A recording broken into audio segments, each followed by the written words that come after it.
Hey everybody, happy Wednesday, hump day. Welcome back to the Brooks Legacy Generation 3. We're with Blaze today, and it is, unfortunately, the last day of the family reunion, little mini arc, saga, story, whatever you might want to call this.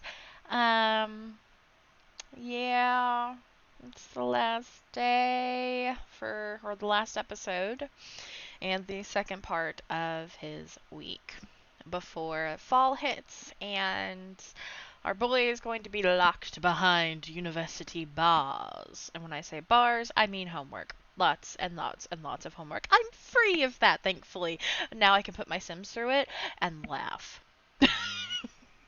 God, I'm mean. Anyways, so yeah, I hope you guys are having a good week. We are halfway there, you guys. And I just found out that I am not going to Tennessee on Friday. I guess we're leaving potentially on Sunday, or at this point, maybe Monday, because my dad has somewhere he has to be on Friday for work. So I'm like, that's fine. Why did I bring this up? I have no idea. Life update. Anyway, I'm gonna jump in now, so I hope you guys enjoy this, and let's go. After everything going on in Sulani with Blaz's sister and basically brother-in-law, you know, with some recent revelations, it was almost weird to take a quick loading screen to Newcrest. But with some encouragement from his sister and a call from Blake, Blaze took his romantic interest out on a date. So, how's the sand treating you? You didn't find any cute beach chicks, did you? Skimpy bikinis and all? Well, Panda donned a boyish grin. I did find one. If looks could cut. Oh my. She's sitting right across from me, Panda finished with a cheeky wink and a blown kiss. Oh, you. I was about to have to hurt you for that one. But Blake was grinning, pleased despite herself. The allure of freshly minted feelings.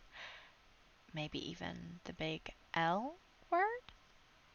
Or it might be too soon to tell. Okay, but really, how's Sulani and your sister? She seemed nice on the phone. Blake was nosy. She really wanted to meet this elusive sister. But mostly, she was just supportive that her best friend had found his missing family member. Sulani is great, and so is Marin, Blaze gushed happily. She's pregnant. I'm going to be an uncle really soon. I hope the baby comes before I have to leave. I gotta get the favorite uncle status super fast because I have a competitor. And her fiance, Tony, is really nice too. He's a good guy. Guy and mermaid. But Blaze wasn't about to let that one slip. But enough about me. How are you doing? Are you still at Oasis Springs, or have you moved into the dorms at Foxbury yet? Blaze didn't know tons about Blake, but he knew she didn't really have a home. Her missing father was the only family she'd had, and when he disappeared into space when she was a teenager, she'd had to go into the orphanage. I'm still in Oasis Springs, but I can't wait for us to get going at Foxbury. I never thought I'd get to attend university, she said quietly, with a rare moment of vulnerability. I can't wait either. It's going to be great. And you, of course, are going to whip my butt in all of our classes and acing everything you put your mind to. Some might call Blaze a simp. And you know what? They were right. But he meant every word. Blake was special, and especially to Blaze, even this early on in their relationship. Nothing was official, but Blaze honestly would like it to be. Blaze expected Blake to have her usual bravado, but instead she blew him a kiss as their food was delivered. Nah, just some of the classes, maybe. I'm probably going to need some help. Maybe even one-on-one tutoring with the big calculus classes. If you would be willing to help, that is. Blaze's heart sped up. To have more time with Blake. Studying, hanging out, not even dates. Just time with her? 1000% yes. Of course. I will do whatever I can to see you succeed, Blake. I mean that. Back in Sulani, Blaze spent some time exploring. He got closer to see the very reactive volcano and even took some pictures. How wild that this was right across from his sister's island. Should he be worried? And in the craziest of Sim Man fashions, Blaze saw a dark hole, a whole cave, and thought, absolutely yes, I will go into the scary dark tunnel which could have lots of cool but also dangerous things that could kill me. Thankfully he was fine, and even found a shell. And when in Sulani, one must do the snorkeling touristy things, but Blaze wanted to do more. He wanted to do some scuba diving. A whole summer of physical training made the swim easy, and the actual scuba diving? That was an incredible rabbit hole. Don't worry, he found Blake more shells too. And speaking of Blake, yeah, maybe Blaze met her in Windenburg. Yes, he was supposed to be in Sulani to see his sister and reconnect, and they were. And he was here with Mirren's blessing, because his sister really wanted to know more about Blake. Blaze really needs to bring Blake for the next Sulani trip. Oh, hey, Blake. I found you some stuff whilst exploring and scuba diving. Oh? What's stuff, Panda? She teased. Seashells. You said you wanted me to bring you back one or two. So I went and found some pretty ones. Both to look at and, well, they're just unique. I hope you like them. The way Blake was looking at him made Panda blush. And, after lots of flirting and more conversation, let's just say it was a very good thing that nobody was around. And after some fun, much, much fun, Blaze took some time to meditate and reminisce on a lots of things. How the Sulani trip was going, his sister and her life, his parents, and the Brooks family in general. He and Oscar were going to Foxbury together in the fall. Kaysen was mostly aloof and or MIA at Brightchester. Zyla was doing okay, it seemed like, although truth be told, he should be a more supportive and available cousin. Maybe he should message her more often. Yeah, there was a lot to think about. And then the whole,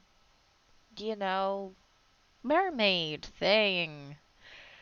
What what did Atoni mean when he had said that Marin and Blaze had something in their blood?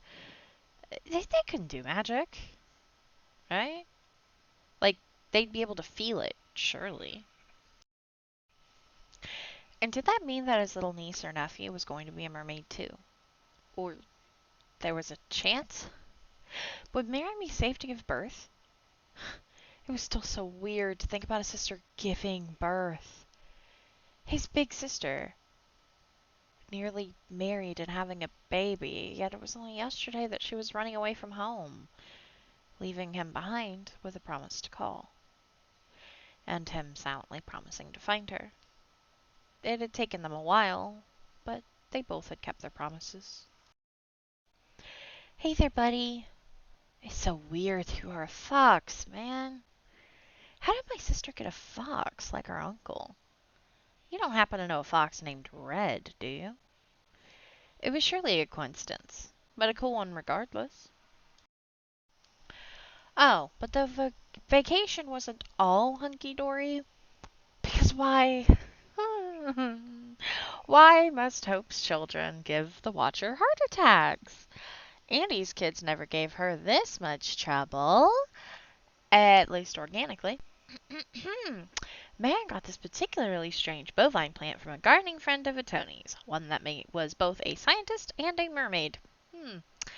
So she planted it, not thinking much of it, much less to warn her brother, because how was she supposed to know he'd try to eat the cake attached to the end of the tongue that led to a whole cow's head and, mouth? This was the sort of thing insurance called an obvious danger, surely. So it was during Marin's late pregnancy illnesses and the heart attack with the cow plant that both siblings found themselves banished to the chess table by both the Watcher and Tony.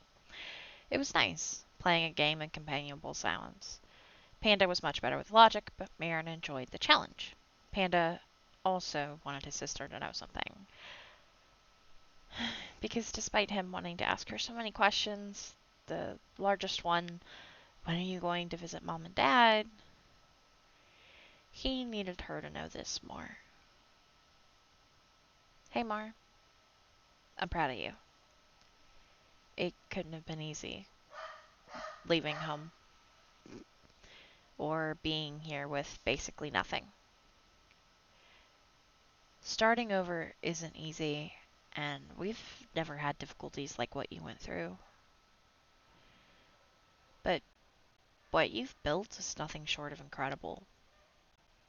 You've made it, sis.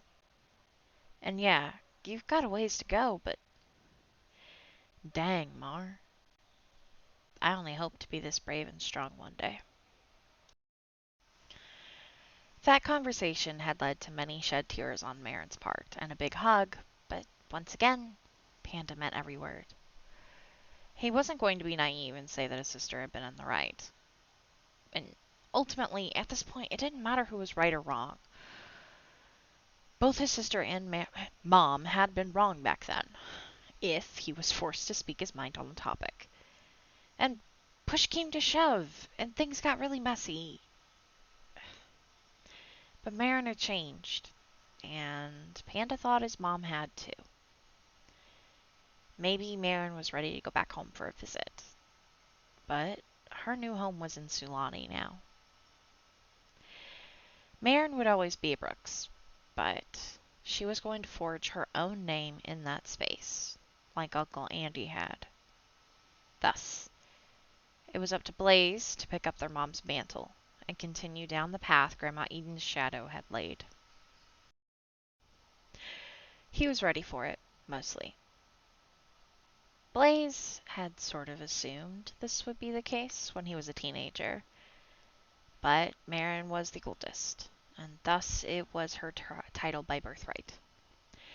The rules of the Brooks family technically didn't exist, but Blaz kind of knew regardless. They were unspoken. A Brooks must always live in the Dulcel family home, and they must make their mark on the world through fame and other ways. A star on the boardwalk, and somebody had to be remembered. His grandma was a famous actress even now. His mother was a nationally acclaimed, famous writer. As for Blaz, he was going to be the best astronaut anyone had ever seen. He'd make sure of it. But he only had to survive the apparent Hope family curse. Because why did he get eaten by a cow plant that was struck by lightning in the same week? The Watcher's heart can't take this. Like sister, like brother, I swear.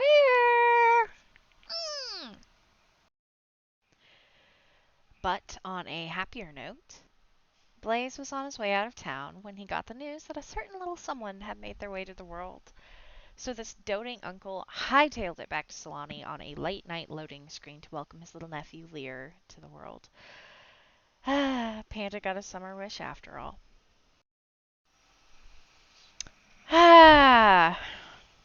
And that is that. I'm a little sad. But it's not a goodbye. It's just to see you later. So that is it. Yeah, Marin and Blaz's last summer episodes, and the Sulani trip is done. It was a wonderful week for everybody, except for the moments of heart attacks. Um, I cannot think of anything that necessarily happened to Andy that was almost a death. Can anybody else remember? I don't remember. What I do know is that I don't think he's ever been struck by lightning. I think the worst thing that happened to him, per se, was that he got abducted. Eden got struck by lightning like once or twice, at least. I don't think Hope ever got struck by lightning, but she was possessed by the mother plant. She also had to fight the mother plant. I can't remember if she was eaten by it or not, actually. Technically, did I show... I haven't really technically gotten to that bit of the story yet. Screw it. Let's just go take a look-see, shall we? Because I swear to God, it's a friggin' curse. I mean, no, she wasn't... Well, no, she was not... She was not pregnant at the time. I don't think she was pregnant. Oh, yeah, no, she got eaten. She got eaten, but she got spit out. Just a little spoiler alert for you. I say after I've already said the spoiler. Yeah, so she got eaten by the cow plant. I mean, not the cow plant, the mother plant. She also got abducted. I can't think of anything else that was like a near-death thing. And now Marin has been struck by lightning twice. So far. And, Blaz got eaten by a cow plant. And also struck by lightning. Fabulous. Absolutely incredible. Meanwhile, Kaysen hasn't really had any problems other than the obvious one.